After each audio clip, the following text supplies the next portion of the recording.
Я хотел бы предоставить слово Педро Альба, директору и постоянному представителю Всемирного банка в России, который расскажет о конкуренции регионов в глобальном мире. Спасибо.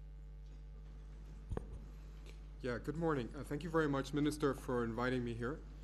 It really is an honor for me to be. I think I'm one of the few foreigners here, and I apologize. I don't speak Russian yet. Look, we are going to go through some of the international experience, and if this works, of course. Hold on. There we are. Yes. So we're going to go through some of the international experience in competition. And I'm going to make only 3 points because I only have 15 minutes. The competition is important. Many of you already discussed that, so I'm going to try to go through that very quickly. I then point out the fact that countries have successfully improved their competition policies. We're going to go through 1 or 2 examples, in particular the European Union, Australia. And I think also we will focus at the end on Russia. And it's clear from the numbers we have that you have not focused too much on competition policy. And there is a lot of benefits that you can by doing so. So the presentation follows those key points, and I'll move ahead. I think the first thing I wanted to say is point I wanted to make. It's that firms that compete. It's not countries. We always talk about countries competing in the international arena. In reality, it's firms, and I think it's an important distinction because we'll go through that over time. Firms are responsible for the production, the sale of goods and services. They're responsible for combining the labor, the capital, the land, all the inputs. They're responsible also for choosing the technology and managing the production and marketing process to maximize profits, as our friend from the retail group said. And if they do so given the policy framework and the institutional framework, and they take into account other factors such as geography, etc. Infrastructure is important also because it helps firms become more competitive and actually try to reduce the factors such as geography, distance, and also it simplifies input markets. And I think it's important, it's the firm, it's the productive firm, which is the heart of any sustained improvement in economic growth and diversification. You've talked a lot here about the benefits for consumers, about a competition. I'd like to turn it around a little bit and say that competition is important for growth and diversification, which are the key objectives of the authorities, as expressed so many times. Less productive firms are not able to survive in export markets. There's a lot of evidence on that. They do not innovate very well. They're not able to innovate. And they don't produce new goods and services that survive the market test. Productive firms are also essential for the welfare of citizens, not only on the side of the consumer, but also on the side of the wages. You cannot pay high wages over time if you're not productive. Right? Any wage and rate needs to be sustained by productivity. So in the long term, everybody benefits from productivity and I think competition. And obviously, from my point of view, I think we've all said it, we all agree, so it's kind of banal, as somebody said.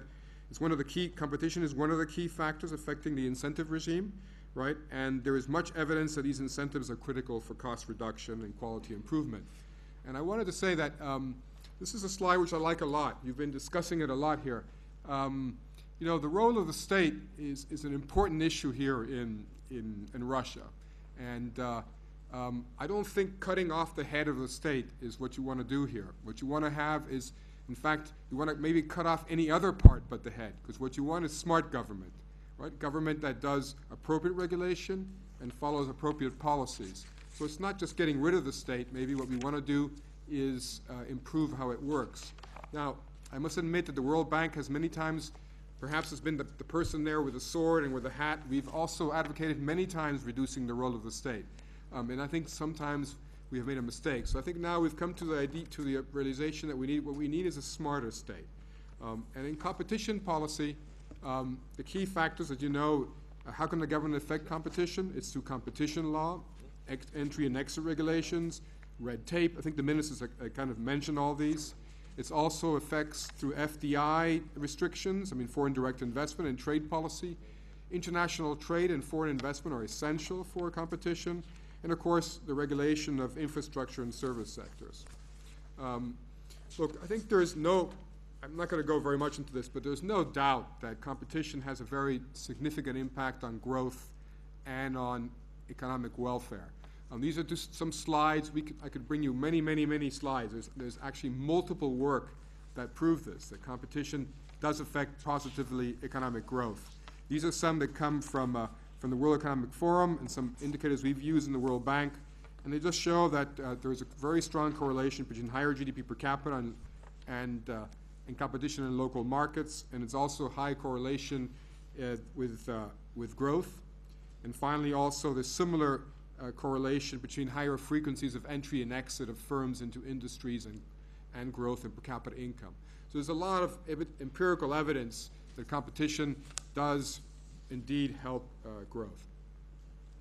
Look, I think this slide, what I wanted to do is two things. I wanted to show that the great majority of the countries, of the developed countries in the world, have spent since 1998 to 2008, significantly and systematically trying to improve their competition policies.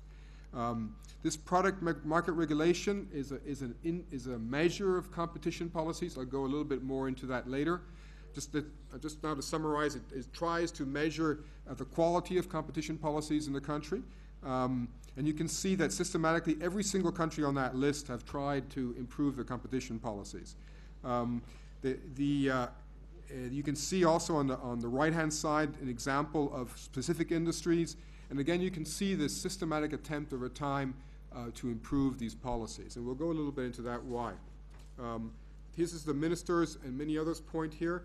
Competition does affect retail prices. This is obviously the case. I'm not going to go into this. I think the point I wanted to make here is that competition is important also for export diversification. Because if you're a firm in Romania whose profit margin is 17%, right, and you're facing much tougher competition in Germany or in the UK, where your profit margin is maybe 6%, right, where firms have 6% profit margins, it's unlikely that you're going to spend a lot of time trying to export. So if you have high profit margins in your own country, there's less incentives to try to find foreign markets. And these numbers come from our competition, the EBRD, who also produces a lot of numbers on this. So we too have competition. In this case is EBRD. I think the other point we want to make in this slide is there's a view out there that suggests that in the East Asian countries, domestic competition was not encouraged. And there is some truth to that. But there's also other countries where this is not the case. And we wanted to bring in this case the example which Michael Porter brings about, which is about Japan.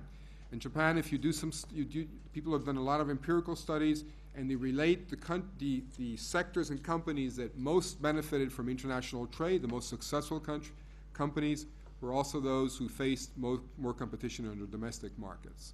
So there is there is a very strong correlation between competition domestically and the ability of firms to be able to compete on international markets. It's kind of, China may be contrary to that, and we'll go into that a bit later in my presentation.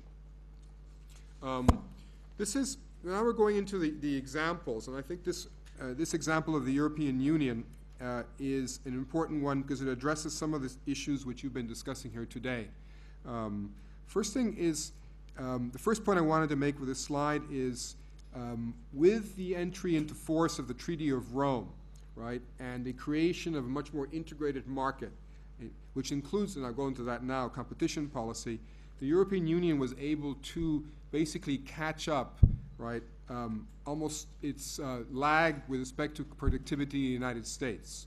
So between 39 and 59, on average, EU labor productivity was around 53% of that of the United States. By 1993, it was 102%. And we believe that competition policy and the creation of a unified market, which implies competition, had much to do with this incredible improvement in European productivity. I think if you look at the Treaty of Rome, this is my second point, the European Common Market is based on free competition. And this is not only, if you look at competition policy generally, one part of competition policy is the one we traditionally look at textbooks, which is you want to impede anti-competitive business practices by private sector firms, right? You know, the cartels, abuse of market position, etc. But there's a second part of competition policy, which is, I think has been mentioned a lot here, is the issue of making sure that state aid and government regulation is fair to all businesses. And finally, there's the interaction between the two. So this second aspect of competition policy, which is called competition advocacy, which really implies looking at every single government regulation or the most important regulations and trying to make sure that those regulations restrict competition the least possible, or not at all, if that's if that's possible. And I think it can be both deregulation, but it can also be re-regulation in the sense of changing regulations and making them more appropriate for competition policy. And in the EU, there's been a particular focus on making sure that states, national states in this case, did not favor their local national firms. And that's been an important aspect of European competition policy in which they try to restrict, wow, that's only, oh, okay, 10 minutes? Okay. So to restrict, make sure that European Union firms did not get aid from their own governments. I think this is something we've discussed a lot here about the role of oblasts and regions here, and I think that's an important part of competition policy. I'm going to skip over the Australian experience because to make sure I have the time, and I wanted to go into one aspect, which is Russia. Here we have the Russia.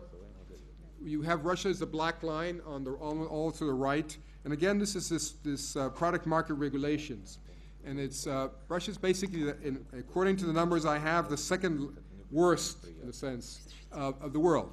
Only China beats it, and every single other one has actually improved over the time, as I mentioned before. So here we have Russia.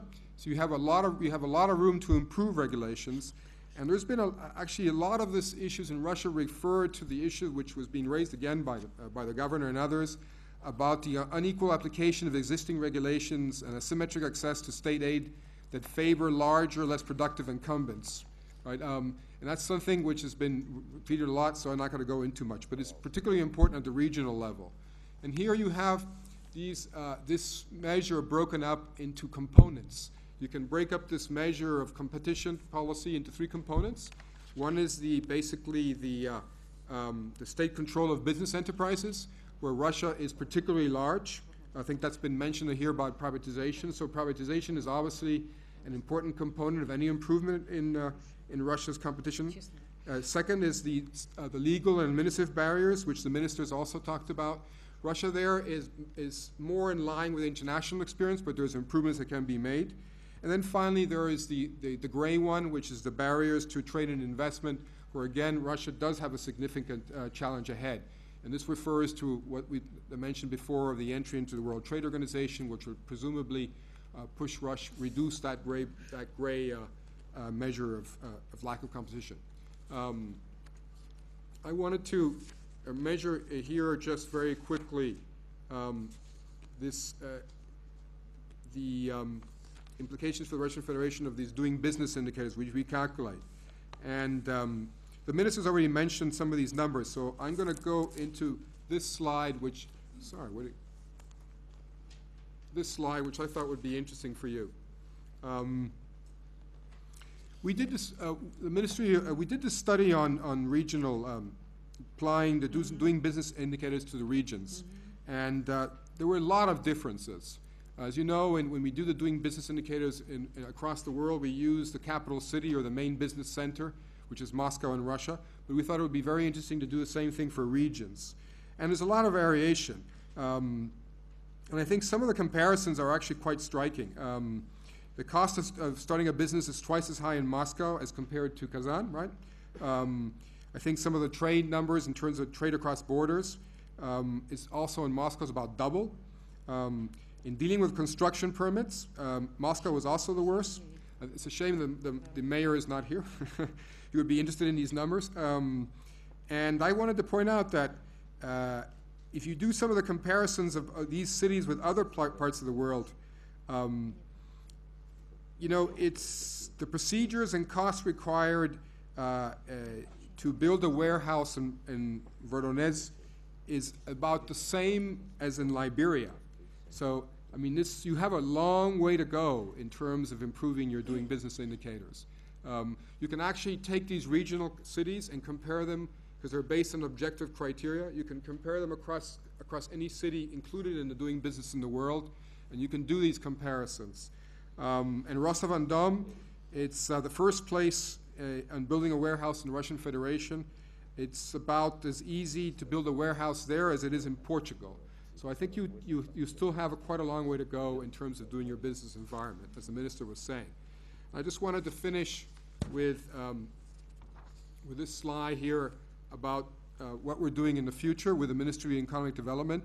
I think the first thing is, as the minister was saying, is trying to get a sense of a baseline on some of these key regulations and policies. So we will be doing with the ministry some work on understanding the anti-competitive effect. I think one of our fellow speakers is talking about that, of regulations and policies.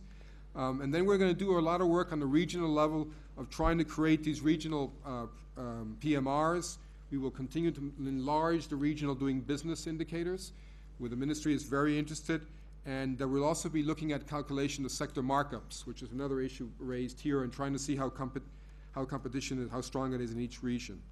And then finally, I wanted to finish with this, because to place competition policy in all the discussions that you've had here in Russia regarding diversification of exports and innovation. In reality, as I said at the beginning, you have in the center of this slide, you have the emergence of productive and innovative firms.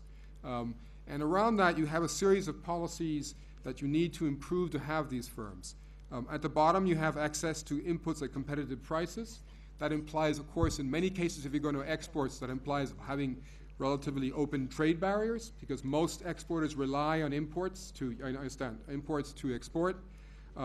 You need competition policy, which is the center of any improvement in long-term productivity, and you have innovation policies. And then you have industrial policies, which you focused a lot, which is really more specific attempts to change specific industries. My recommendation would be that we should focus a lot more on the base, which is on competition policy, on innovation more generally, and on trade policies, than just focusing on industrial policy. You should focus more on the base than just on the right-hand bottom corner. And with that, thank you very much.